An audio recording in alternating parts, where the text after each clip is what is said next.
Today we start the last chapter of this era, the era that really stretches from 1750 to 1914. This chapter, chapter 19, is called Empires in Collision. And what it does is it takes a look really at European expansion and its effect on specifically three kingdoms/empires. The first one will be China, the second one will be the Ottomans, and the third one will be the Japanese.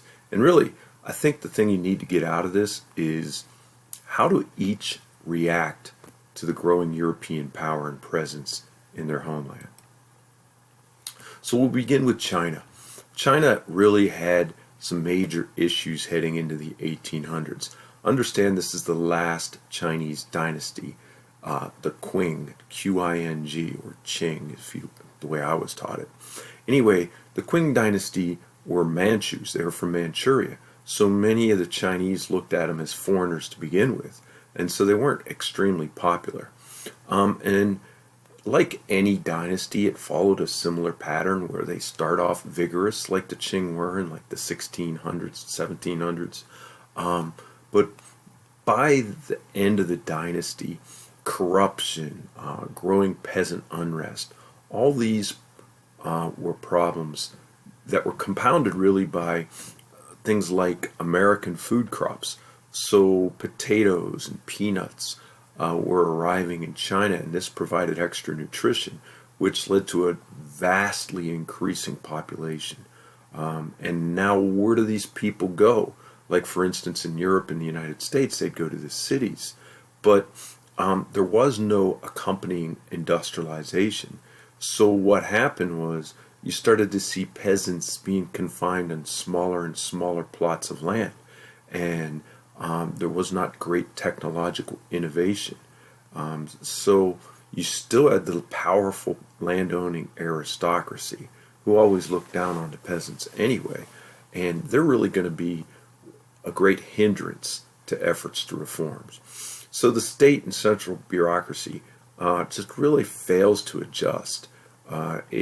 There was so much endemic corruption. People had to be paid to do their jobs properly. You saw, for instance, the military and the police shaking down, peasants to pay taxes and back taxes because it was very difficult for peasants with their smaller plots of land. You had the losing of control of the countryside by the Qing central authorities in Beijing. And so really what you saw is that many of the programs, like for instance the very important dikes or canals falling apart, and this only exacerbated the problems. Probably the best example of problems in the countryside was the Taiping Rebellion.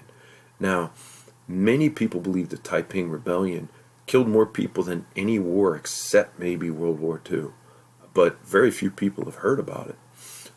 It began in southern China, and really a lot of it had to do with Christian missionaries who really arrived after the Opium War, which I'll get to.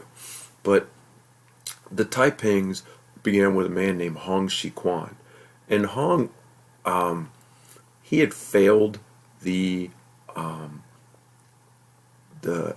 examination system to get into the scholar gentry class.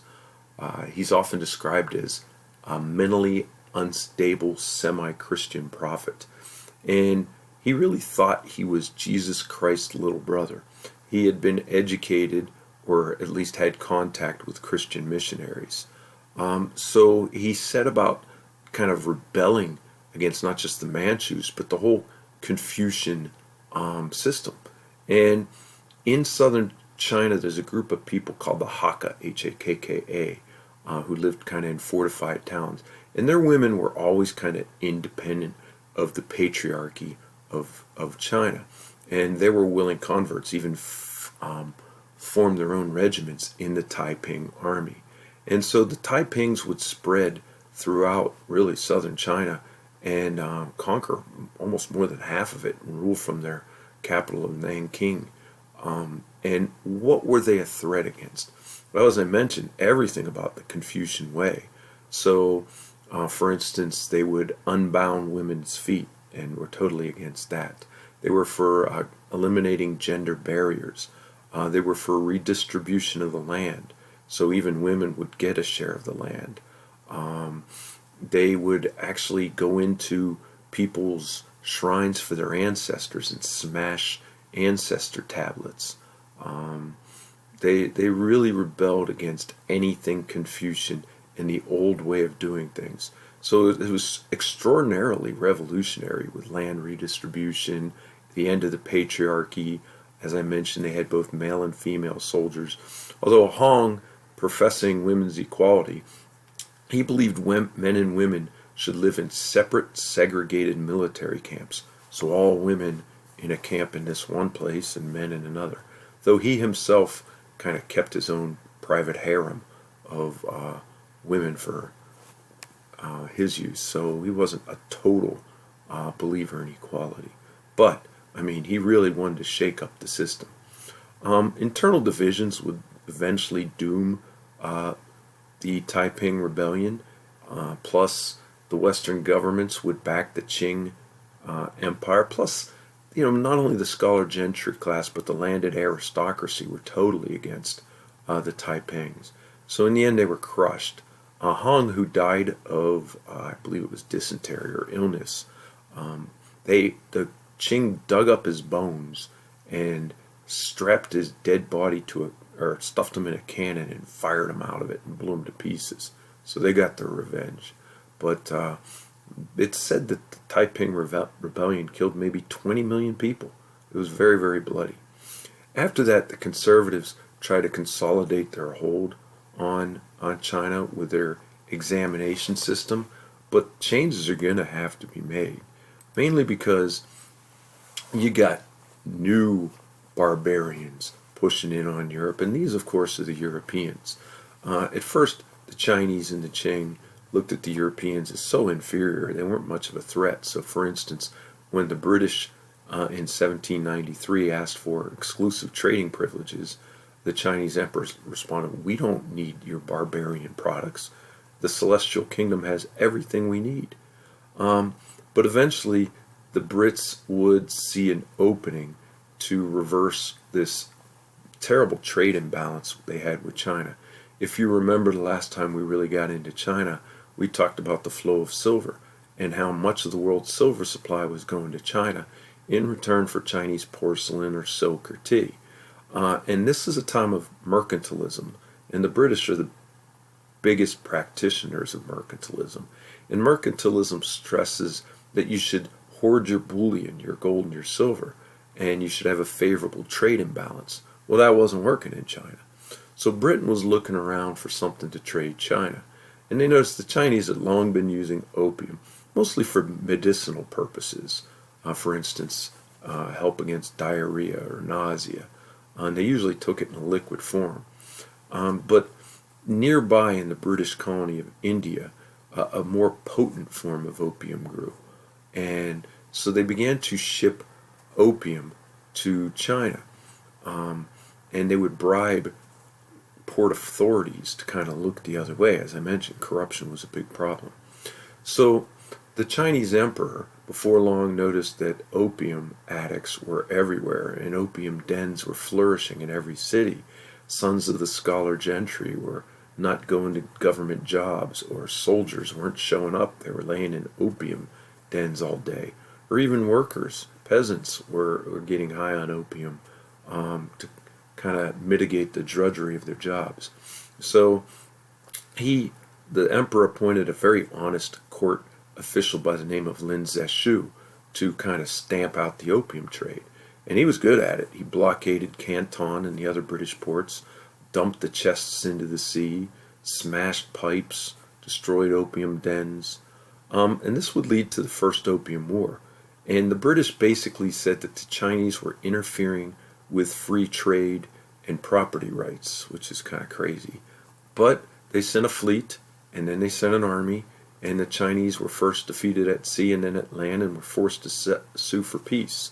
This was the first of many unequal treaties, the Treaty of Nanking, which opened up Chinese ports and to British and other Europeans. The Second Opium War was even worse. The British would get Hong Kong for like 250 years, and the Chinese were forbidden to use the character for barbarian when they were writing about the British or the Europeans. British and other Europeans were allowed to send missionaries to China, and they got extraterritoriality rights, which basically meant that British subjects couldn't be tried in Chinese courts. So they really became an informal empire. And here you see the various opium dens and how the Chinese would lay around smoking opium. And there's the British kind of bringing opium to the Chinese emperor. So what happens is other Europeans, seeing Britain's success, begin to carve out what they call spheres of influence. And that basically meant they had exclusive trading and property rights. So the Portuguese were already there, but now you got the Germans, you've got the French, you got even the Russians and the Japanese. So in the provinces, as I mentioned, the central government lost a lot of power. You saw what was called the self-strengthening movement. There was a desire to fix some of China's problems and reinvigorate the Qing dynasty. These were pretty dynamic provincial leaders who tried to industrialize or form their own militaries. But as I mentioned, the landowners, they don't want to see like a new industrial class emerge. And besides, many of these self-strengthening leaders were financed by Germans or Brits, and so they said they were barbarians. So this leads to the Boxer Rebellion. Secret societies calling themselves the Society of the Harmonious Fist, meaning we're tight. Well, the British, being cheeky, said, hey, they're boxers because they always held up fists. They rebelled and began attacking not only foreigners, but Chinese Christians, those Chinese who converted to Christianity. The Boxer Rebellion was eventually put down by a multinational army. The Japanese, the Russians, the French, the Germans, the Brits, and even the U.S. Marines were sent to crush the Boxers. That's where the Marines got the saying gung-ho from their time in China. Anyway, so the Boxer Rebellion was really a failed attempt to drive out the foreigners. After that, many popular nationalists became very disillusioned with the Qing dynasty. The Dowager Empress wouldn't allow any reforms, so they began to form like more underground secret societies to get rid of the Qing dynasty. The 100 Days of Reform was kind of a last gasp by the Qing dynasty to organize changes so that China would no longer be dominated, but it's not going to work. And eventually, the last emperor, a little boy named Puyi, who was about 6, was forced to abdicate. It's kind of sad because if you look at Puyi's history, first the Japanese, when they come, use him as a puppet dictator of Manchukuo, and then Mao and the communists, when they take over, kind of use him as like a model peasant farmer. Boy, Puyi lives a very sad life. I think I have one more picture I want to show you. So this is the Dowager Empress Cixi.